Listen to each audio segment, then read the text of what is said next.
Hi guys! Welcome back to my channel! Motor ni Kuya ay may katas. Tumatama sa matigas. Hindi makatayo. Ano to? Alamin nga natin guys. Pero bago yan guys, gusto ko ipaalam sa inyo na dito sa mga videos na ini-upload ko, dagdag ka naman ha, makakatipid ka pa. Bakit? Dahil di mo na kailangang pagawa sa iba. Dahil ikaw mismo ay kaya mo na. So ito na nga guys, ngayong umaga lang, pumunta si Kuya Shogun R. Problema, bakit daw yung motor niya ay may katas? Siguro daw ay dahil sa tumatama lagi sa matigas. Dito naman kami na curious, nagtinginan. Nung silipin namin, ay nako, may tagas. May tagas pala, ang ibig niya sabihin. Diyos mio, Marimaro. Dito naman kami, to the rescue. Kaya ayan, pinupunasan ni mekaniko yung tagas. Hinahanap kung saan yung butas o kaya kung anong problema, bakit nagkaganyan. Ayun, di nakita niya, mayroon ngang parang maliit na tipyas doon sa mismong crankcase cover niya. Ayan, gaya nakikita niyo sa video guys, oh. Tingnan yung maigi. Ayan. Nangyari daw yan kasi parang tinatamaan yata nung bali ng tambucho yung mismong crankcase kasi malubak daw yung sa kanilang lugar at saka maraming bato-bato doon sa may solid cement. Kaya yun, saka katatama sa matigas, tinamaan din yung crankcase niya, kaya nagkaroon ng tapyas, kaya nagkaroon ng tagas. O ngayon, alam nyo na guys, tagas ha? So yun na nga guys, kailangan nating masolusyonan yung bagay na yan kasi kawawa naman si Kuya, baka matuyuan ng langis ang motor niya. Nako, mas delikado, mas maraming problema yan. So anong ginawa ni mekaniko? Guys, nagtimpla lang naman po siya ng epoxy. Yung epoxy na pang bakal. Tapos, yung epoxy, yung pinantapal niya doon sa may tumatagas. Ayan guys, nakikita nyo po. O yan, hanggang sa matuyo siya. Patutuyin natin yan dyan. So ayan. Okay, ganyan lang po yan guys. O tapos, ang gagawin natin ngayon ay papatungan po yung exhaust gasket niya. So dadagdagan po ng konti para umangat-angat siya. At nang medyo makaangat-angat din po yung mismong tubo ng tambucho. Ayan. Para medyo lumayo-layo siya ng konti doon sa may crankcase cover. Okay? Yan siya. Yan na po yung nilalagay niya. Ayan. So, kaya pinatagilid niya yung motor po mismo. Kung nakita niyo medyo nakatagilid yung motor po. Ano? Ayan siya. Tapos, hihigpitan na lang ni mekaniko yung mga tornilyo. Yung mga stud bolt. Stud bolt kasi tawag natin doon guys. Parang tornilyo siya na kabilaan yung thread. Okay? Okay guys, hindi sa lahat ng tagas epoxy ang solusyon. Epoxy ang ipatatapal natin, okay? So, conforme po yan. So, kung saan parte yung may tagas, okay? So, pwede kasi ang tagas ay dahil sa o-ring or manipis na yung o-ring. Tapos, pwede rin dahil sa gasket. So, depende sa kung saan parte yung may problema at saka kung ano yung dapat na i-solusyon natin. Okay guys? Sana po ay malinaw pong naipabahagi ko sa inyo ang bagay na yan. So, sa paghihigpit guys, pwede kayong gumamit ng power tools. Kung meron lang din naman. Power tools ay kagaya ng hawak na yan ng mekaniko. Yan. Barilin nyo ng sagad. Okay? Ayan yun guys. Ayan. Para mas mabilis ba?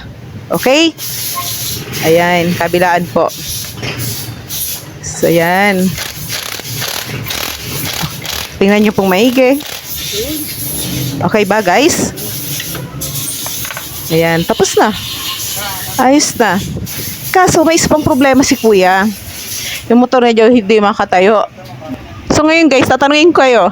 Ano ba ang solusyon pagka hindi nakatayo? Ha? Tama. Side stand. Tama, side stand nga. Sa mangyayari, lalagyan natin siya ng side stand para yung problema ni Kuya masolusyonan. ang motor na hindi nakakatayo. Okay? So bago natin ayusin yan, babalik muna natin guys yung mga kinalas kanina. Gaya ng footrest. Ayan, yung footrest bar. Ay babalik muna po natin para madali-dali na lang. Ayan. Nakikita nyo po yan? Yan yung footrest bar. Ayan. So, 4 na tornilyo lang po yan sa ilalim guys, no? Hindi po pwedeng may kulang yan. Kasi mahirap na baka malaglagan kayo. Minsan kasi yung tornilyo, maluwag po daw, hindi na ibabalik ng maayos minsan. Kaya nangyayari, habang tumatakbo yung motor, nalalaglagan ng tornilyo nang hindi napapansin ng driver. Kaya yun, pagka minsan, nakukulangan po yan. Pero dapat 4 talaga po yan kasi delikado rin naman kapag malaglagan po. Okay? Ayan lang po siya. Ay nako, si mekaniko ang tagal-tagal. Kinakapa lang kasi. Oh, 'di ba? Hindi niya may-shoot yung tornilyo. Ito talaga si mekaniko. Mekaniko, baka naman pwedeng bilis-bilisan. Ah? Ayan oh. Bilisan mo naman. Nag-aantay kami. Diyos mio. Ay, ang tagal talaga ay. I-fast forward na nga lang natin guys. O, 'di ba? Mas maganda, mabilis. Oh. Sakta. Ayos na, 'di ba? Oh. Sa puntong ito, guys, ikakabit na natin yung side stand. Ang side stand ay binubuo ng mismo yung stand niya, tornilyo, nut, at saka spring. So, okay. Ang gagamitin natin ngayon ay yung pwede sa Honda o pwede sa Suzuki na klase ng side stand. So, ano yung pagkakaiba ng dalawa? Yung Honda kasi, nasa may harap yung kawitan ng spring. Pero yung pang Suzuki ay nasa likod yung kawitan ng spring. So, dahil sa ang motor ni Kuya ay Suzuki, kaya ang spring ay ikakabit natin yan sa likod. Mamaya, okay? So, yan, tinitesting lang po ni mekanikong ipasok yung tornilyo, guys. Kasi, gusto niya mamaya pag isinalpak niya sa motor sabi-sabi na yung pagpasok ng tornilyo, okay? Ganyan lang po yan. So tinitesting lang po niya. Ayan. Okay, so ayan, tingnan niyo po ha. Niikot-ikot niya lang po. Kasi yung side stand guys, yung sa may likod niyang parte ay mayroon na pong thread yon.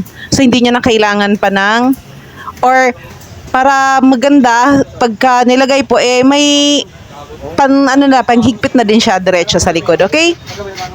Pas maliban doon, syempre may nut para panigurado na hindi talaga siya matatanggal. Ayan, yan po, nilalagay na ni mekaniko yung nut po, guys. Ayan. Pag side stand kasi, guys, yung isa maliit yung butas, samantala yung sa likod na butas ay medyo maliit. Ayan po siya. Ayan, hinigpit niya na lang po yan, guys. Tapos ay sasalpak na natin yung spring. Ayan po siya. Ayan. So, pag nagsalpak ng spring, medyo kailangan nga lang ng konting puwersa dyan, guys, no? Ayan, kagaya niyan. So, hindi niya maipapasok-pasok bigla. Pero, guys, mag-iingat kayo pag nagkakabit kayo ng spring kasi baka bigla siyang pumitik. Tamaan yung mata nyo or kung mas mahirap kasi. Pero pag hindi talaga kaya, wag nyo nang persahin, guys. Gamit na lang tayo ng pantali. Para mas okay. Mas safe pa ang tali kasi makakapagpersa ka talaga ng maayos. So gaya niya, tinetesting niya sana kung uubra kaso hindi talaga, guys. So no choice tayo, gagamit tayo ng pantali para mahatak ng malakas. Ayan siya, guys. Ayan. Pero kailangan may maghahawak ng motor, guys, kasi baka biglang matumba, no? Ayan. Okay, konti na lang. Dali, konti na lang. Ups. Okay. Pumasok din. So, ganyan yun, guys. Ayan. So, okay na. Oh, nakita nyo, guys. Ang dali lang, di ba? Kahit kayo, kaya nyo na yan, di ba? So, yan na nga po, guys, yung video natin sa ngayon. Sana ay nagustuhan ninyo. At sana ay nakatulong po ito sa inyo. Paki-like naman po, at paki-comment na rin para mapansin naman po ni YouTube. At para na din, malaman ko kung ano yung mga nasa sa loob ninyo. At saka kung ano masasabi ninyo tungkol sa video natin sa ngayon. And don't forget to subscribe and click the notification bell para updated lagi sa mga bago nating videos. Kung gusto niyo pong malaman kung paano magkabit ng clutch lining, at saka kung ano nga ba yung clutch lining, at saka ano yung mga palatandaan na palitin na ito. So, pakiclick naman po ng susunod nating videos. Lagi pong tatandaan na sa bawat pag-alis natin sa ating tahanan ay may pamilya tayong nagmamahal na naghihintay sa atin ng ating pagbabalik. Kaya ingat at maraming salamat!